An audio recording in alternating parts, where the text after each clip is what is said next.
కానీ ఆ మహాతల్లి యానాద వంశంలో పుట్టింది కాబట్టి ఆ ఒక బ్రహ్మదేవుడు సృష్టించాడు. వాడాలు కనిపించలేదంట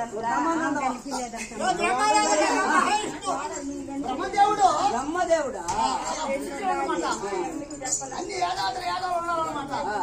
వాళ్ళకు ఒకవైపు చెప్పాడు ఈ యానాదుల సంతమ వరకు బ్రహ్మాండమైన అదే బ్రహ్మానంద గారు పూర్తి చేశాడు.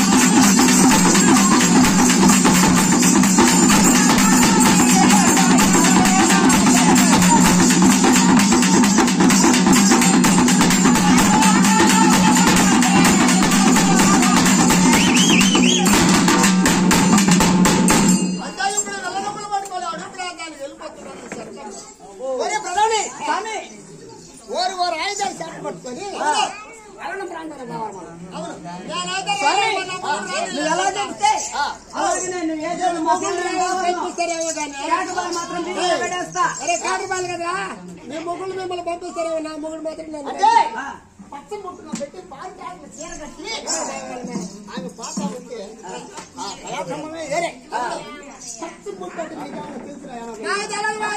ఇప్పుడు కదా మా తెలుస్తుందా? నువ్వు చూపించుకునే నువ్వు చెప్పుకునే మా కష్టమా తెలుస్తుందా? నేను పెట్టే పొట్టు ఈ భూలోకంలో ఈ ఊరు చెప్పు నువ్వు తిరుపతిలో జాగ్రత్త పొట్టు అంటారు కదా మన జాగ్రత్తలందరూ పొట్టు అంటే మనక మన మడికాయల్లో